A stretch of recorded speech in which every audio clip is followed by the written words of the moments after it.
हिंदुस्तान चुनाव की दहलीज पर खड़ा हुआ है। प्रथम चरण चुनाव भी हो चुके हैं। 7 चरण में लोकसभा चुनाव 2024 को संपन्न कराया जाएगा। बनारस के घाट पर हम मौजूद हैं और 7वें चरण यानी कि 1 जून को यहां पर मतदाता अपने मत का प्रयोग करेंगे।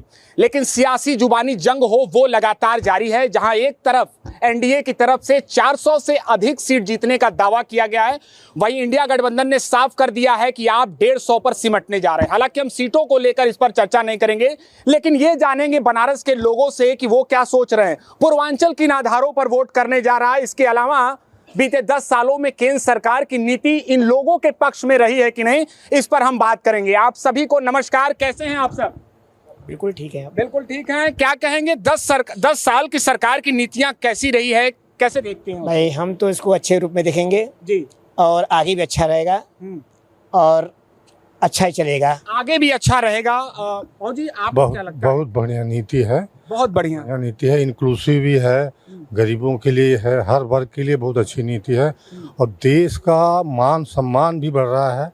देश हर लोग रोजगार से एकदम खुश हैं और इससे वोट हम लोग उन्हीं को दिया जाएगा। वोट किसको दिया जाएगा ये तो देश तय करेगा। इसके अलावा जनादेश किसका होगा ये भी समय पर आने पर पता चलेगा। सर, एक बात स्पष्ट है, बनारस देश की सियासत तय करता है। 10 वर्षों में बहुत कुछ इस बनारस ने देखा है। पहले तो हम ये जानना चाहेंगे कि बनारस में क्या कुछ हुआ।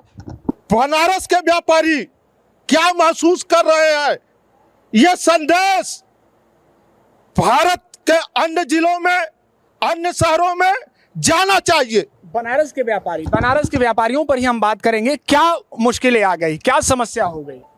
बनारस में मैदागिन से लेके गदोलिया के बीच में जो यहाँ के व्यापारी थे, वो 5, 7, 6 पीढ़ी से अनवरत जो यहाँ का व्यापार है, वो ऐसा कोई होलसेल मार्केट नहीं है, होलसेल मंडी नहीं है जो मैदागिन से लेके गौदलिया के बीच में ना हो और प्रहलाद घाट से लेके 80 के बीच में 2.5-3 लाख नागरिक यहाँ निवास करते हैं और 35,000 व्यापारी यहाँ पे व्यापार और व्यवसाय ठोक के व्यापार करते हैं। और आपने कॉरिडोर बना दिया, धन्यवाद आपको, लेकिन आपने कॉरिडोर बनाने से पहले जिस तरीके से यहाँ पे पर्यटक आ रहे हैं और जो पर्यटकों की संख्या यहाँ बढ़ रही है और यहाँ का जो मूल व्यापार चौपट हो रहा है, चाहे वो बनारसी साड़ी का व्यापार हो, चाहे वो सराफा का व्यापार हो, चाहे वो इलेक्ट्रिक का व्यापार, मतलब ऐसा कोई व्यवसाय नहीं है जो कि बनारस से गौदलिया के बीच में न हो जो है। लेकिन उसको व्यवस्थित नहीं किया। नहीं, व्यवस्थित के साथ एक चीज बतलाना ये बहुत जरूरी है अंतिम में कि यहाँ पर जो यहाँ के व्यापारी हैं उनकी स्थिति ये है कि वो बनारसी साड़ी के व्यापारी हो, चाहे वो आपके सराफा के व्यापारी हो, वो उस व्यवसाय से हट करके गुजरात से लोग आकर के, बाहर के जिले से लोग आकर के किराए का मकान लेकर के समोसा और पकौड़ी और कचौड़ी का दुकान कर रहे हैं और जो यहाँ के मूल व्यापारी हैं वो बेचारे किराया ले करके अपने जीवन का जीविकोपार्जन कर रहे हैं।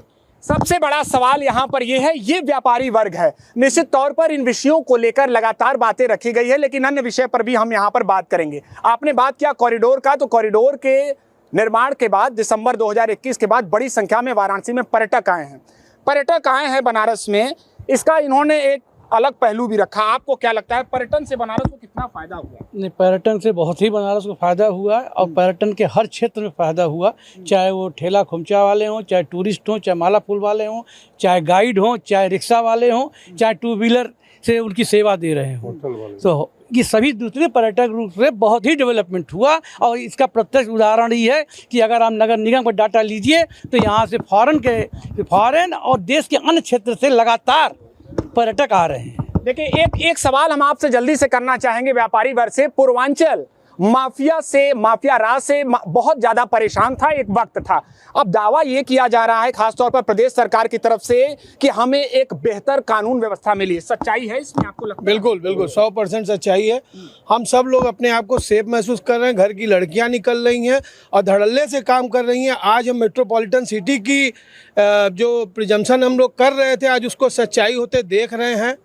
हम तो एक चीज़ और कहना चाहेंगे आपके माध्यम से, तमाम बम विस्फोट होते थे, पब्लिक प्लेटफॉर्म पे बच्चे जाते थे, हम लोग डर जाते थे। आज ऐसा है कि कहीं पे कोई भी हम लोग फंक्शन कर ले रहे हैं बिना किसी डर भय का। तो एकमात्र यही सरकार हमको इस आतंकवाद से, इस दुर्दशा से मुक्ति दिया है। हमने देखा है मंदिरों में बम विस्फोट हुए, हमने देखा है कचहरी में बम विस्फोट होते हुए। आज हम उससे मुक्त हैं। क्या यह अपने में कम है? यह अपने आप में बहुत बड़ी बात है। आपने कह दिया, एक बड़ा आरोप लगा रहे हैं, कुछ कह रहे थे भैया। ऐसा है, सारे गुंडे भाजपा में आ गए हैं और अभी आपने देखा कि बेटियों के साथ इतना बड़ा वो हुआ, क्या समझे, और उन जो है उनके साथ कोई कार्रवाई नहीं हुई और सारे चीज़ों को दबा दिया गया। अभी विगत दिनों कुछ पुलिस वालों को, जो दरोगा खुद सुरक्षित नहीं है इस सरकार में, लातों से घूसों से मारा गया, लेकिन उस अपराधी को जो है उसको बाइज्जत बरी कर दिया गया। मैं इस बात, और दूसरी चीज़, हमारी भारत काशी जो है सांस्कृतिक और धार्मिक नगरी है, यहाँ शिक्षा पे बात होनी चाहिए। शिक्षा का जिस तरह व्यवसायीकरण हो रहा है, ये शिक्षा माफिया हमारे, जो पढ़ेगा इंडिया तब बढ़ेगा इंडिया। तो शिक्षा पे जो हिसाब से प्राइवेटीकरण इतना महंगा हो गया है कि हमारे बच्चे जो है बड़े स्कूल में दाखिला नहीं ले सकते। और राजरानी और मेहतरानी का बेटा ये सपना हुआ करता था लोगों का, लेकिन ये चीज़ केवल पूंजीपति लोग रहेंगे और गरीब लोग, गुजरात के लोग यहाँ रहेंगे, यहाँ के लोग जो है भाग जाएंगे छोड़ कर। बड़ा आरोप इनका है। हम अपनी बातों को अंतिम चरण में यहाँ पर लेकर जा रहे हैं। हाँ, आप कह रहे थे। ऐसा है, आपका मुद्दा क्या था? लॉ एंड ऑर्डर पर। तो लॉ एंड ऑर्डर तो सेलेक्टिव हो गया है। जहाँ तक माफिया राज की आपने बात कहा, तो जो अभी हमारे पूर्ववर्ती ने कहा है कि भाई जो लोग इधर आ गए हैं तो गुंडे उनके लिए है ही नहीं है, और सही चीज़ तो जनता को मिल ही नहीं रहा है। सारी मीडिया पे तो सरकार का कब्जा है, तो हमको तो सही बात पता नहीं चल रही है। हाँ, ये जरूर है कि बनारस का थोड़ा इकोसिस्टम प्रभावित हुआ है, किंतु जैसा मिश्रा जी ने अभी कहा कि यहाँ का ट्रेडिशनल बिजनेस बिल्कुल ख़त्म हो गया है। जिन लोगों की बड़ी बड़ी फर्में थे, आज वो माला फूल बेच रहे हैं। यही यहाँ का विकास है। चलिए इसके अलावा हाँ, जवाब दीजिए। इसका मतलब कि विरोधी पार्टी मानते थे कि हमारे पार्टी में गुंडा बदमाश थे, बीजेपी में चले गए। ये तो वही बात हुई कि अपना जो है ऐप बचाने के लिए गुंडों की पहले सुन लीजिए। आपने कहा कि गुंडे लोग सारे इधर आ गए। गुंडों के बीच में जो अच्छे लोग थे वो बीजेपी में आ रहे हैं, न कि गुंडे लोग इसमें आ रहे हैं। जो अपना एक पहचान है, प्रदेश स्तर, राष्ट्र स्तर, देश स्तर के बड़े बड़े जो प्रदेश अध्यक्ष थे, जो राष्ट्रीय, वो आ रहे हैं बीजेपी में, न कि जो सपोर्टर तो हर जगह आते जाते रहते। चलिए देखिए, जो माफिया थे वो या तो ऊपर चले गए या तो ठेला बेच रहे हैं। वो जो लॉ एंड ऑर्डर की बात कर रहे हैं, लॉ एंड ऑर्डर दिखाई देता है जनरल पब्लिक को, इस सेलेक्टिव नहीं कि फला को किया ढलका नहीं किया। ये जो बात किए वो ये किए कि आप गली में निकल रहे हैं तो एकदम सेफ है।